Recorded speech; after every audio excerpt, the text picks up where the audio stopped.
Hello and welcome to the latest episode of the Talking City podcast. This is a bit of a sidestep from what we usually do, but it is one I'm very much looking forward to. My name is Simon Bajkowski, the chief city writer at the Manchester Evening News, and I'm joined by Parker Jamison, who is a novelist and also a Manchester City fan. Parker, welcome. Thank you very much. It's a pleasure to be on here. Why don't we start by, just you telling us a bit more about yourself? Okay, well, as a writer, I write fiction books right now, thrillers. I worked in film and television for years. I went to school for that. Worked here in Boston, where I'm from. Went out to LA and worked there. Eventually, I moved back to Boston, and I got a little tired of the freelance life where some of the stuff you write never becomes anything. You could sell a script, you could option a script, but it'll never get made. And I thought, I really like the stuff I write to be final. And a book is final when you're done writing it. Yeah. It's a book. So I got into that. I Yeah. love it. I think I'm hooked for life. As far as Manchester City history, Yeah. I've been a fan since 2010. This will ring more true for American fans who understand the Boston-New York rivalry. Yankees, Red Sox. Yeah. I absolutely loathe the Yankees. And to me, Manchester United were like the Yankees of England. Okay. I just hated them. So I picked the noisy neighbors who were an absolute band of misfits down the road. And boy, was it a good time to become a fan. Yeah. I just want to start on the novels, on the writing, because everyone thinks they've got a book in them. Everyone thinks they can write a book, and then, you get to a certain point in your life and you think, maybe I'll try this, and you go, oh, no, I can't. Did you feel like you always had it in you to write a book? Yeah, book was actually my first word. And I think I thought I could read before I actually could. So I've always been a huge reader, and I just love telling stories. I got into film and television to write, to tell stories. And for me, writing books is just another way. Although I say that actually one of the things that finally pushed me over the line to just write a book, was reading bad books. And I thought, like, wow, but this is terrible. But this person wrote a book. They had the discipline to sit down and do it. So who am I to say that? And so I was like, I need the discipline to sit down and finally write a book. What is a bad book? What is a bad book in your eyes? Not you don't need to name names, but like No names. What made it? What doesn't make a good book in your eyes? What doesn't make a good book? If the characters don't feel real, I think that's a big deal for me. If they don't feel like people you can get to know, they're just pawns or devices being moved about the page, and what they say is corny. It doesn't feel like a real conversation. And I think that's probably the biggest thing for me. Plot pacing can be all variety of things, but if your characters don't hit, I'm not going to stick with it. Right. And where did the inspiration for your first book come from? My first book is called Rage of the Djinn, and it's kind of a fantastical book, but it came from a real news story that broke several years ago when they were excavating and rebuilding Notre Dame. They were taking apart the floor, which had been damaged, and they found a sarcophagus under the floor, which didn't have a name on the outside. They didn't know whose it was. There was no record of it being buried there. And of course, the news story comes out, and it's sensational. And at the end of the story, it's, well, they're going to take it to a lab and open it up. And it just sounds like we've seen this movie before. Don't open it. Don't open it. And I thought, actually, that's kind of a pretty fantastic start for a story. So that was where it all jumped off, based on a true story. quite loosely. And when you are writing fiction, how obsessed do you have to get with the facts and kind of, like your books of CIA operatives? Do you need to know kind of everything about the CIA to make the characters real? Well, I wish I could. I wish that was an option. They haven't given me the keys to the castle yet. Yeah. I am an obsessive researcher. If there is something I can get right, I'm pretty obsessed with getting it right. I think it's also a sign of respect, to get everything correct on the page that I can for, someone's profession, for someone's place of upbringing, for their hobbies, whatever. I want to get it right. So I will change some things, but I want to make it a creative decision, not an ignorant choice. So I spend a lot of time researching, and I love it. It's like exploring the world. It's kind of an adventure for me. Yeah. And I said, sort of, most people think they have a book in them. You have had more than one book in you, because The Devil's Eye is out now, and is a continuation from the first book, is it? It is. You can read them out of order, but it's called a character series. So you have recurring characters. So you don't necessarily have to read them sequentially. You might get a little bit more out of them if you do. There are references and callbacks, but they're kind of standalones, but they all build together. I think it's more rewarding if you read them in a series. I'm working on the third book in the series right now, and it's going to be fun to explore totally new worlds and totally new aspects of some of the same characters. And did you always know that there would be more than one book, in the Yes. sense of, as soon as you started writing from the first idea, did you think, yeah, there are more stories to explore? Yeah. It took me a while to settle on what type of books I wanted to write and what type of characters I wanted to write about. And when I did, I thought I'm going to want to stick with these people for a while. And I grew up on Indiana Jones. I kind of wanted to write stories that took you on an adventure. And so when I settled on characters, when I sort of came up with the first book, I knew that, man, there are so many other stories in the world that I could tell. And I love coming up with their next adventure. And, news actually helps inform that. There are certain things in the news that just stick in my head. I'm like, I'm going to use that. I'm going to use that. I'm going to work that into some exotic tale. Yes, yeah. And so tell us a bit more about The Devil's Eye, and what you enjoyed about writing it, and what you hope people get from it. Well, it's interesting. One of the things I do often is I work in something historical with something modern. And my historical basis for this was a man named John Dee, and he was an advisor to Elizabeth I. He was also what they called an alchemist, a conjurer, mathematician, astronomer. It's kind of the do-it-all man, but he got really into the conjuring stuff, really into it. And he kept lots of journals and diaries, and the guy went pretty deep and got very obsessed, and ended up an outcast in Elizabeth's court. And he's always been a fascinating figure to me in history. And I needed to meld that with something in modern day. So this is going to sound weird, but when Jeffrey Epstein was arrested, lots of people started writing about him.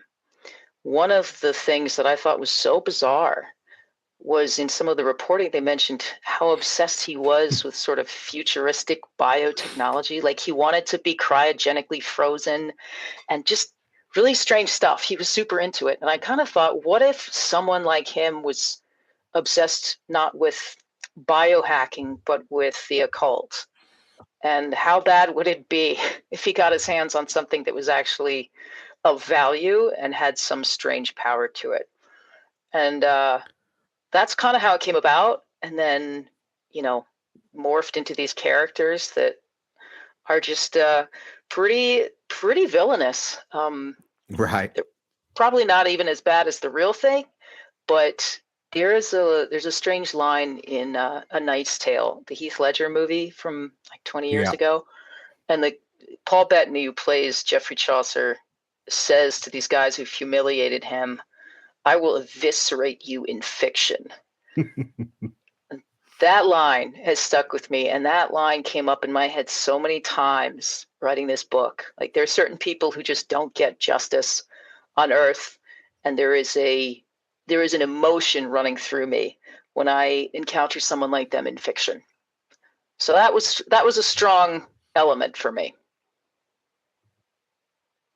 Okay.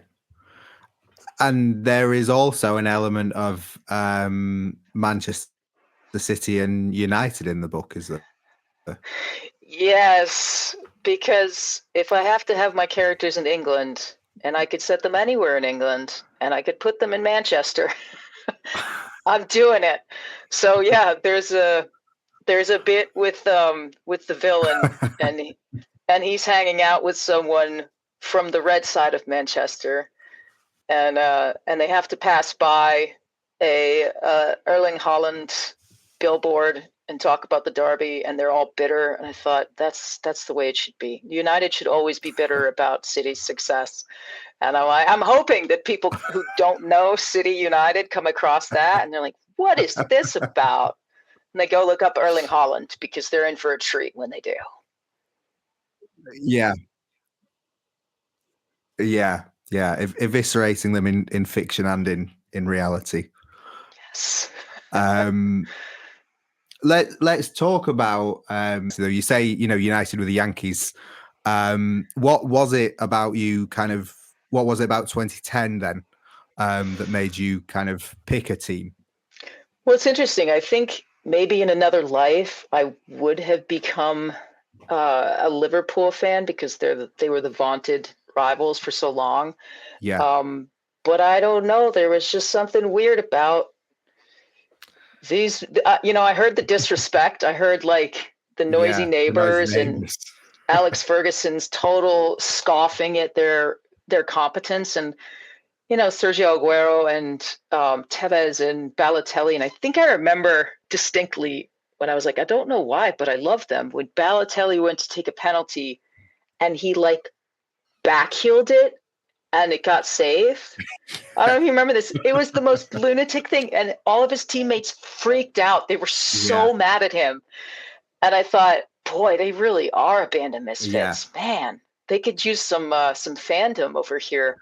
So that, strangely, that kind of sealed it. And then I really became an absolute junkie. And I don't really have any friends over here who are that into soccer. And so I've sort of Okay. towed the line. Yeah. I outfit my nieces and nephews in little city kits. So I'm trying to pass it on. Okay. Yeah. Had you always been into soccer, football, sort of at that all your life, or did it just kind of come across as MLS got more popular, or how did it work?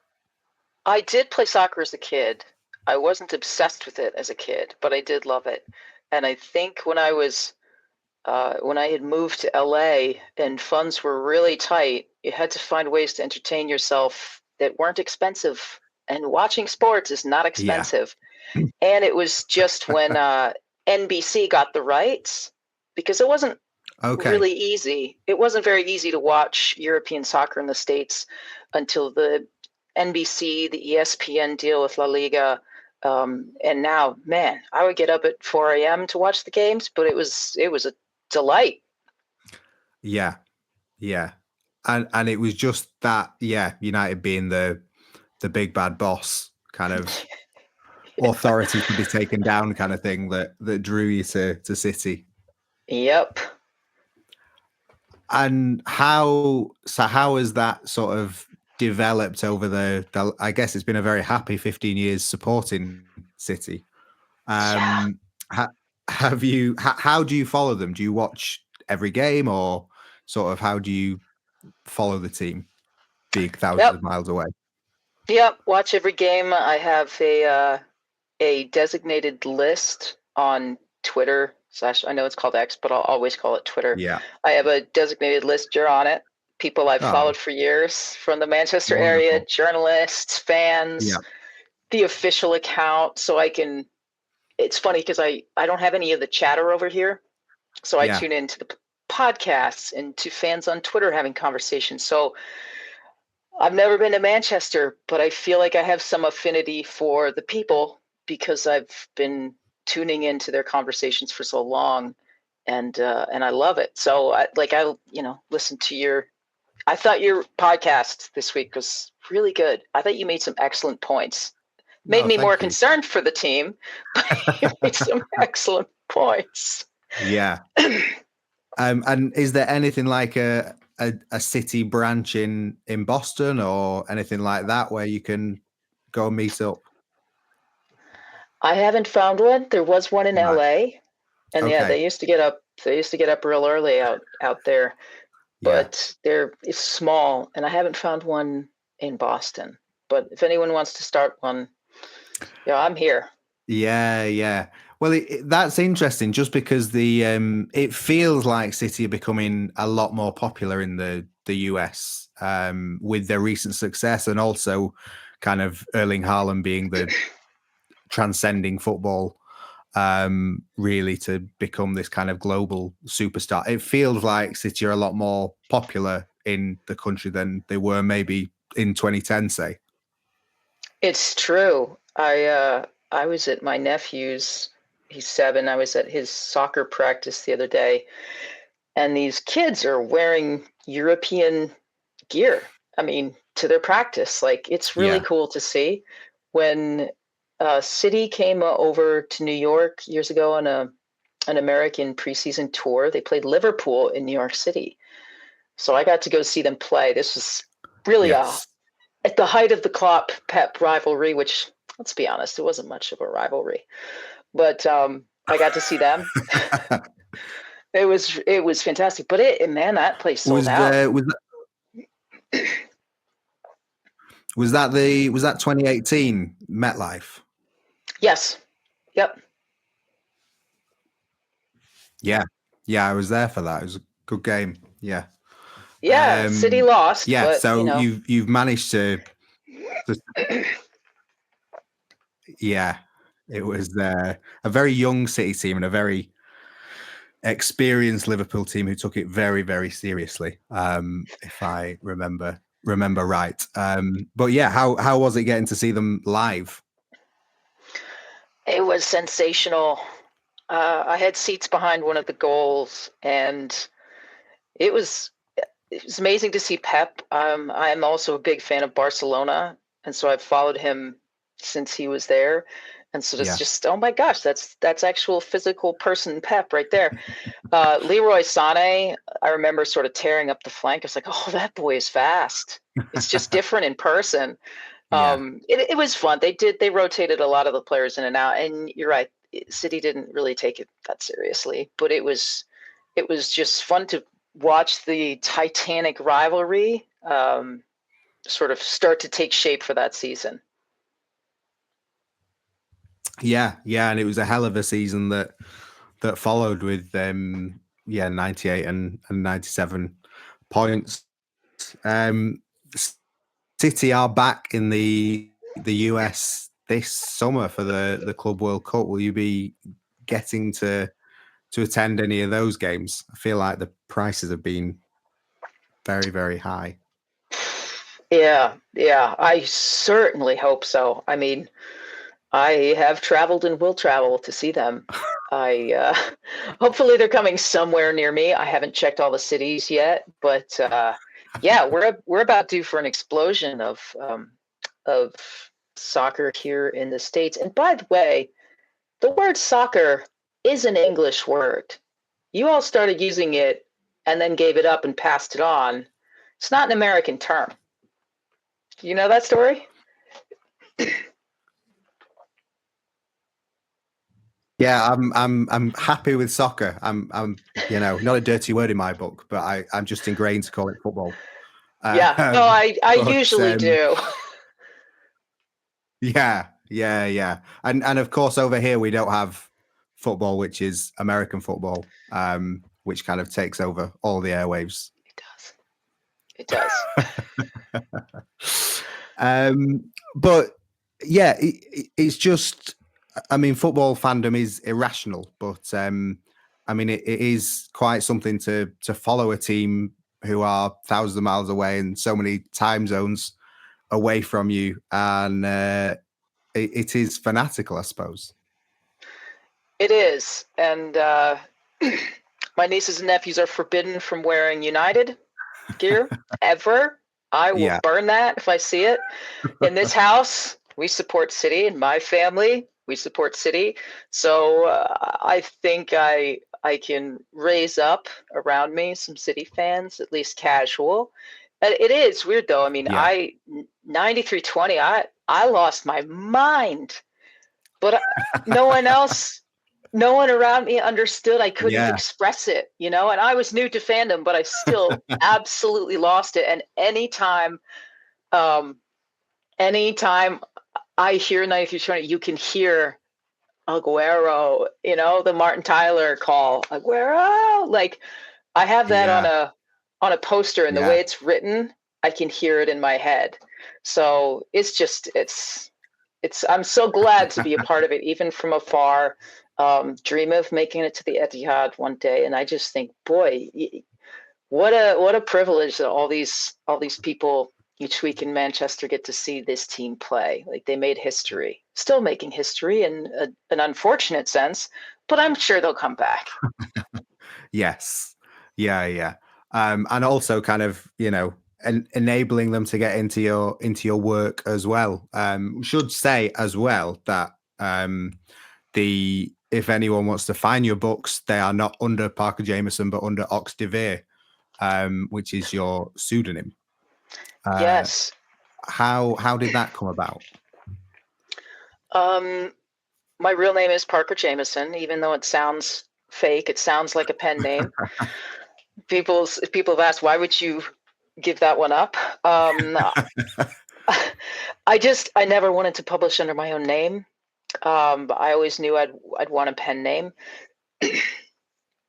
And when I was trying to pick one, it seemed like one just appeared in my brain. And this is going to be a little tangent for English people, but with 98% certainty, William Shakespeare, the guy we've seen, the grain merchant of Stratford-upon-Avon, is not the guy who wrote the works attributed to William Shakespeare, that it was in fact a pen name of Edward de Vere, the 17th Earl of Oxford. And there's some real division in Shakespearean scholarship now between the Oxfordians and the Stratfordians, and the studies on the Earl and his links to Shakespeare are astonishing. I thought it was a weird conspiracy theory until two Shakespearean actors walked me down the path, and I go, oh my gosh, this is incredible. So this is what I pass on to other people, is go down that rabbit hole. But I thought, Ox de Vere, it's pretty distinct, and I'm fairly sure no one will mistake it for anything else. You have that name for script writing as well as novels, or was it just novels that you wanted the pen name for? Just novels, because your name really gets stuck on the front. So yeah, and no one cares about the writers in Hollywood. You don't get much credit. Right? Yeah. And why did you want the pen name? I am generally quite a private person. On my own Instagram, like, I don't have my name. I don't have photos of myself. I try to stay pretty anonymous. I just don't like being public facing very much. I love having conversations with people, but if you offered me to be famous, I would pass. I like my work to be, successful and people to know it. But as a person, that's not what I seek. And I just find it's one barrier of privacy that I can get, is to choose what goes on that book rather than everybody knows it's me. Yeah. And if you could have one one thing to happen to Manchester City next season, what would it be? Well, let's talk about the whole renovation project. I mean, how many players? One of the points you made on the podcast I listened to a few days ago was that how unusual it is to see young players regress under Pep. Yeah. And that made me really concerned for the first time. I was like, it's a slump. They'll get out of it. It's just in their head. We need to offload the older players, the injury prone. Yeah. But, I think Sterling regressed, but he was also not super young, and he did have some good times. But yeah, what is up with Phil Foden? So I feel like next season's the testing season. If we have Rodri back and, we reinforce, you offload like 6 players, you need a revamp. And the other thing you had mentioned was, when's the last time we brought in someone who, made us better, didn't just keep us where we were? Yeah. Holland, probably. And it's hard when you're the best team in the world. It's pretty hard when you're the treble winners to find many people who can improve you. I think Marmoush was a terrific signing. I think Savinho will be in a couple of years. He'll be sensational. And Nico Gonzalez, I don't know why Barca ever let him go. I was disappointed a few years ago when they did. So solid choice. But and Kusanov, oh my gosh, Uzbekistan, thank you. Yeah. What a story that is. Incredible. So a renovation and a re-energizing. I just, Pep is still a draw for players. Like, everyone knows you will get better under Pep. So, man, I hope it reinvigorates Pep as well to have a new blood, and he really can set up for his post era. That's what I'm concerned about. I'm concerned about Pep. Like, what do we do? I don't know. Xabi Alonso, like, who comes? Yeah. Well, that's the big question. I mean, you look at and it changes every time. When Vincent Kompany's getting relegated with Burnley, you think maybe not, and then when he's making Champions League quarterfinals with Bayern, he comes back into the reckoning. It's there's a lot will depend on when exactly Pep leaves, I guess. Yes. But if you look at the Premier League, then I don't know if you could pick one manager, then maybe you'd pick someone like Andoni Iraola at the minute. But then maybe next season that all crashes and burns and he's not in the running and things like that. So yeah, it's going to be hard for everyone at City, I think, when Pep leaves. He's such a colossus. And it feels like you're right, whoever's hot at the moment, but can they sustain it? Is it really someone you want for many seasons? Xabi Alonso just crashed out of the Champions League and going to lose the title. So, wait, Vincent Kompany again? So, I'll worry about that later. Yes. Well, thank you very much for your time, Parker. It's been fascinating. Hopefully something a bit different for listeners. People can get the Devil's Eye by Ox de Vere, which is out now. And yeah, I hope you continue to enjoy your kind of one-person crusade to stop any family members supporting Man United and keeping on the Manchester City fight. Great success so far. Thank you. Yeah. Brilliant. If you like this episode or want to comment, and please subscribe to the podcast, please do. And we will be back with you next week. But thanks very much for listening, and thanks to Parker for joining. Thank you.